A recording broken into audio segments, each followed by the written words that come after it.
जा। नमस्कार। कुछ बिजनेस ऐसे होते हैं जो आपको आनंद के साथ साथ पैसे कमा के भी देते हैं, तो उन बिजनेस में से एक बिजनेस है संगीत का बिजनेस। तो आज मेरे साथ एक ऐसी शख्सियत हैं जो संगीत के क्षेत्र में जिन्होंने बहुत काम किया है, नेट हैं, पीएचडी हैं, साथ में एक अच्छे कॉलेज में संगीत की टीचर भी हैं, और संगीत के बारे में इनसे बेहतर कोई नहीं बता सकता है। और आज मैं इनके थ्रू आपको संगीत के बिजनेस के बारे में कुछ क्वेश्चंस करूंगा, अपनी बातें रखूंगा ताकि उनसे अच्छे से अच्छी चीज़ें आपके सामने पहुंच सकें। तो ये आइए मिलते हैं, ये हैं डॉक्टर किरण मिश्रा। नमस्कार। स्वागत है आपका मेरे चैनल पे। Thank you. इनसे जानने की कोशिश करेंगे कि एक्चुअल में संगीत से हम अर्न कैसे कर सकते हैं। तो असल में ये ऐसे बच्चों के लिए भी बहुत काम कर रही हैं जो बहुत दूर दराज रहते हैं, जैसे मान लीजिए हिमालय की पहाड़ियों में रह रहे हैं, या ऐसे द्वीपों में रहे हैं, या ऐसी जगह रह रहे हैं जहां गुरु नहीं मिल सकते, संगीत के लिए गुरु नहीं मिल सकते। इन सब चीज़ों को देखते हुए इन्होंने अपना एक चैनल स्टार्ट किया था संगीत किरण। तो वो चैनल आपको फ्री में संगीत की, क्लासिकल संगीत की शिक्षा देता है, और बहुत अच्छा चैनल है, काफ़ी अच्छा लोगों का रिस्पांस है उस पर। तो मैंने नीचे लिंक दे दिया है। अगर आपको लगता है कि आपको सीखना है तो आप सीख सकते हैं, आपको अपने बच्चों को सिखाना है तो वो सीख सकते हैं, या आपको लगता है कि कोई ऐसा व्यक्ति है जिस तक इनका चैनल जाना चाहिए, उसको शिक्षा लेनी चाहिए, तो वो वहाँ तक आप ये चैनल का लिंक भेज सकते हैं। फ्री ऑफ कॉस्ट है, सब कुछ फ्री है, और जो भी आपको अगर मैसेज करेंगे तो रिप्लाई भी मिलेगा।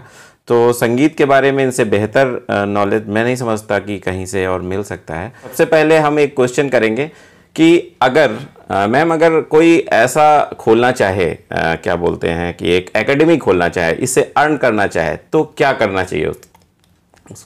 देखिए, संगीत एक ऐसा विषय है, बहुत विस्तृत विषय है। इसके कई क्राइटेरिया हैं कि आप अगर एकेडमी खोलना चाहते हैं तो वो किस टाइप की एकेडमी है। मीन्स आप सुगम संगीत में एकेडमी खोलना चाहते हैं, क्लासिकल एकेडमी खोलना चाहते हैं, या फिर संगीत की और ब्रांचेस हैं, इंस्ट्रूमेंट है, डांस है, वोकल है, तो आप किस टाइप की एकेडमी खोलना चाहते हैं, ये डिपेंड करता है कि आपकी रुचि किस में है। तो अब न्यू जनरेशन आजकल सुगम संगीत को गज़ल, भजन और डांस में, फिल्मी गानों पे भी डांस बच्चे पसंद करते हैं। तो आजकल तो मैंने देखा है कि एकेडमियाँ जो खुल रही हैं वो स्पेशली इन्हीं सब चीज़ों पे आधारित हैं। तो अगर न्यूली कोई एकेडमी खोलना चाहता है तो वो इस टाइप से एकेडमी खोल सकता है। तो उससे बच्चों को बेनिफिट ये होगा कि संगीत के बारे में उनको जानकारी भी मिलती है, और जो खोलता है एकेडमी तो उसकी अर्निंग भी होती है, संगीत का विस्तार भी होता है। अच्छा, एक चीज़ जैसे मैं जानना चाहता हूँ कि जैसे सर्टिफिकेट कोर्स होते हैं, जैसे प्रयाग संगीत समिति से, जी। तो क्या उसको लेके एकेडमी खोलनी चाहिए या ऐसे भी चालू करनी चाहिए? क्या अच्छा रहेगा किसी एक व्यक्ति को एकेडमी खोलने के लिए? देखिए, हम लोग संगीत विषय को एक संगीत पूजा की तरह मानते हैं, और यही सोचते हैं कि पैसे से ज़्यादा हम लोग संगीत के प्रसार पे, संगीत के प्रचार पे ज़्यादा महत्व देते हैं कि हमारे भारतीय शास्त्रीय संगीत का प्रचार हो। जो न्यू जनरेशन है, जो बच्चे हैं, वो हमारे भारतीय शास्त्रीय संगीत को जाने, क्योंकि आजकल जो संगीत प्रसारित हो रहा है उसमें शास्त्रीयता कम है।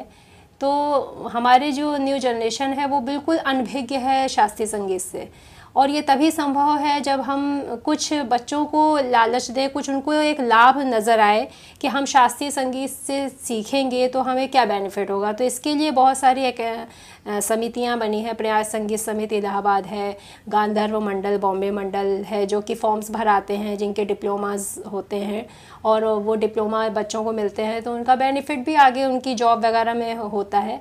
तो ये तो बहुत ही अच्छी बात है कि अगर कोई एकेडमी खोलना चाहता है तो वो इन समितियों से अनुमति लेके रजिस्टर्ड करा के एकेडमी खोले।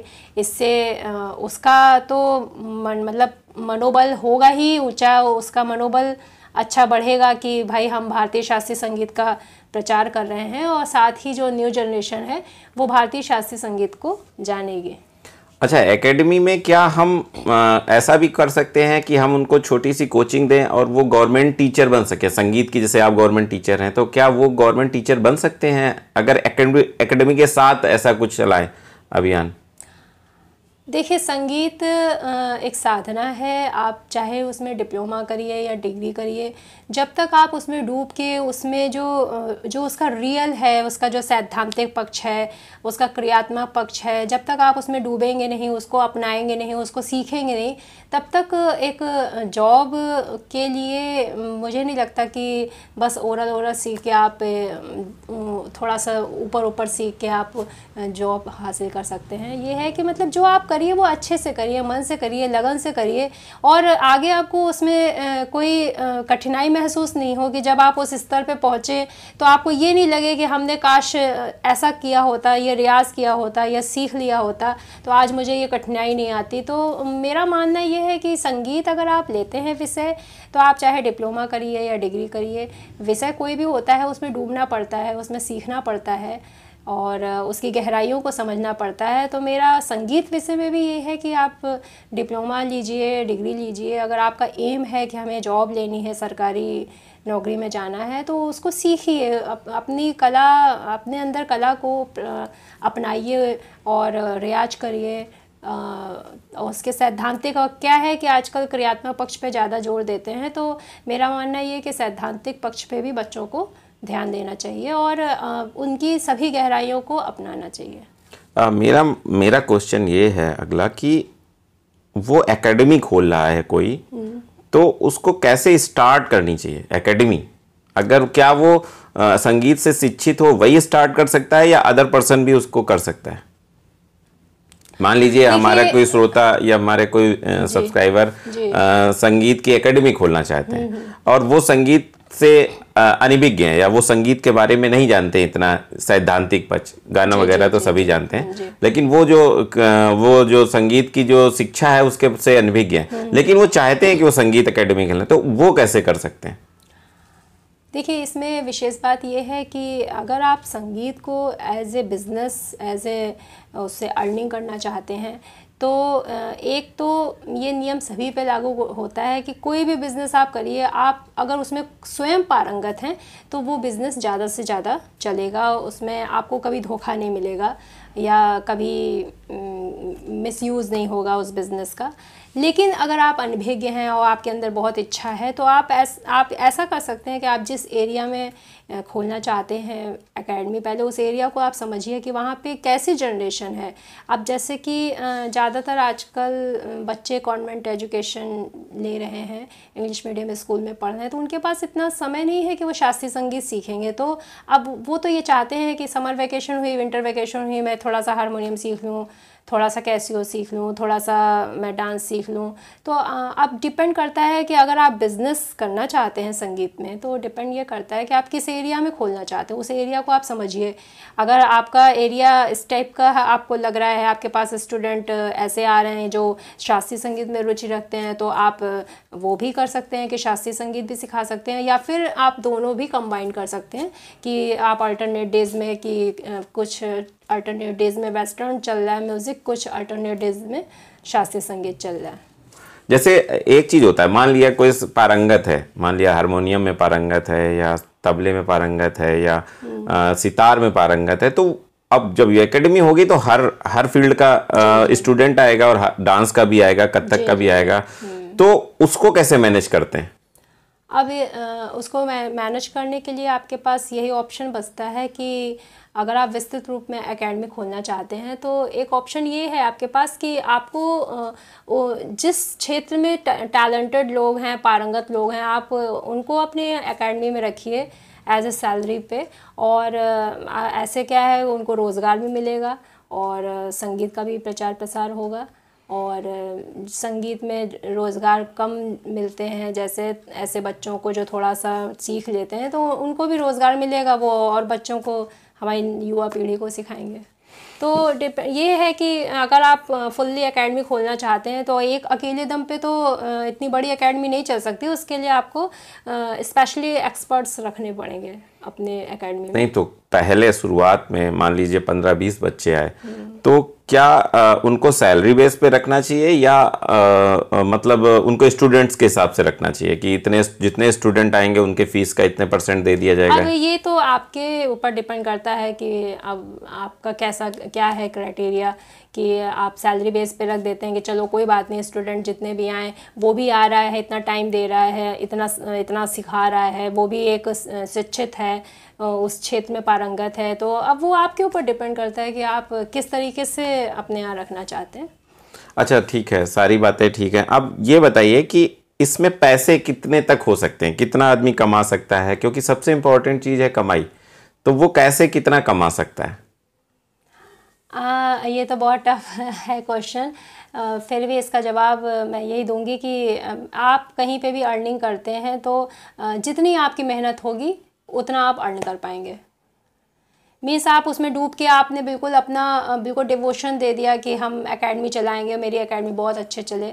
तो ऐसे भी एकेडमी मैंने देखी हैं जिसमें 150-150 200 बच्चे आते हैं डेली के डेली। तो वो आपके ऊपर डिपेंड करता है कि आप कितनी मेहनत करते हैं, कितना अपनी एकेडमी का प्रचार प्रसार करते हैं और कितनी अच्छी आपकी क्वालिटी है एकेडमी में सिखाने की। तो अर्निंग के विषय में कोई एक सर्टेन नहीं बताया जा सकता कि इस एकेडमी से इतनी अर्निंग हो सकती है। वो आपके ऊपर डिपेंड करता है कि आप अपनी एकेडमी में मेनली क्वालिटी मेंटेन रखिए, एक अच्छा माहौल रखिए, डिसिप्लिन रखिए, एक गुरु शिष्य की जो परंपरा शास्त्रीय संगीत में है वो एक मर्यादा रहे। तो ये सब डिपेंड करता है अच्छी एकेडमी के लिए। तो मुझे लगता है कि ये आप पे डिपेंड करता है और निश्चित इसमें बहुत अच्छा क्षेत्र है और अच्छा स्कोप है। बहुत कम ही संगीतज्ञ जो संगीत में पारंगत हैं वो कम ही लोग मिलते हैं, कम लोग सही सीख रहे हैं। तो इसमें अच्छा क्षेत्र है, अच्छा स्कोप है और अच्छी अर्निंग भी है। ठीक है, तो ये इस टाइप से आपने देखा और समझा कि कैसे संगीत से आप बिजनेस कर सकते हैं, कैसे संगीत को आप अपना एक प्रोफेशन चुन सकते हैं। मेन चीज़ क्या है जो मैं समझता हूँ कि चाहे आपको आता हो या ना आता हो, मेन चीज़ है मेहनत। अगर आपको उस तरफ मन लगता है, अगर आपको लगता है कि हाँ मैं ये कर सकता हूँ, आपको मैनेज करना अच्छे से आता है, तो आप 2-3-4 शिक्षक रख के स्टार्ट कर सकते हैं। अच्छे से प्रचार कीजिए। जब आप प्रचार अच्छे से करेंगे तो लोग ज़रूर आएंगे। और आजकल इन चीज़ों की कमी है। देखिए, डांस क्लासेस बहुत चल रही हैं, तो उनका भी समावेश कीजिए, साथ में शास्त्रीय संगीत का भी समावेश कीजिए। साथ में जैसे मैम ने बताया कि सर्टिफिकेट कोर्सेज आप अपने यहाँ लाइए, ताकि वो एक जैसे कोई चीज़ सीख रहा है तो उसको एक परिणाम मिले। यानी कि जैसे आप सीख रहे हैं, फिर आपको अगर कोई डिग्री मिलती है, कोई डिप्लोमा मिलता है, तो आप उसके बिहाफ पे आगे की शिक्षा कर सकते हैं। आप एक एजुकेशन का लेवल उठ जाएगा आपको, कहाँ आप BA हैं, MA हैं।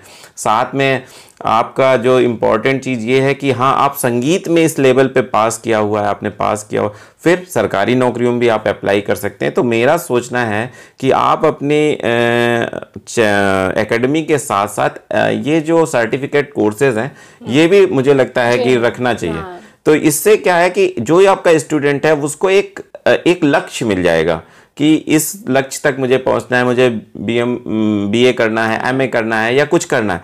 तो क्योंकि इंडिया में जो सबसे ज़्यादा महत्वपूर्ण चीज़ें हैं वो ये हैं कि सर्टिफिकेट। अगर आपके पास सर्टिफिकेट नहीं होता है और आप बहुत अच्छे कोई ज्ञाता हो, फिर भी आप फॉर्म तक नहीं भर सकते हो। लेकिन अगर आपके पास सर्टिफिकेट है, आपको उस लेवल का नहीं आता, थोड़ा कम लेवल का भी आता है, तो भी आप फॉर्म भर सकते हो और शायद आपको वो चीज़ मिल जाए। तो ये चीज़ है। तो सर्टिफिकेट बहुत ज़रूरी है मुझे लगता है। तो आप जब भी एकेडमी खोलो तो वो जैसे भारत संगीत प्रयाग संगीत समिति है या ऐसे ही कई भात खंडे देता है, तो इस टाइप से कुछ सर्टिफिकेट रखना चाहिए। क्या बहुत अच्छा लगा। मेरे सब्सक्राइबर्स को काफ़ी लाभ हुआ होगा आपके इन चीज़ों से। अगर आपको लगता है तो हम आगे भी ऐसी क्लासेस करते रहेंगे, ऐसे इंटरव्यूज़ करते रहेंगे, ताकि आपको अच्छी अच्छी जानकारियाँ मिलें और एक्सपर्ट्स को बुलाएंगे ताकि वो एक्सपर्ट्स और बेटर तरीके से बता सकते हैं। अगर आप मैसेज करोगे तो मैं उस मैसेज को इनको कन्वे करके इनसे रिप्लाई लेके आपको जवाब जरूर दूंगा। तो आप ज़रूर मैसेज करें और चैनल को इनके देखें, क्योंकि अगर आप या आपका बच्चा जो भी सीखना चाहता है, क्लासिकल संगीत सीखना चाहता है, संगीत के बारे में रुचि रखता है, तो ये क्रियात्मक और जो भी मतलब बुक से रिलेटेड जो भी चीज़ें हैं वो भी बताती हैं। तो जो गूढ़ रहस्य हैं वो भी पता चल जाएंगे। अगले वीडियो तक मैं आपसे विदा चाहता हूँ। धन्यवाद आपका हमारे चैनल में। नमस्कार।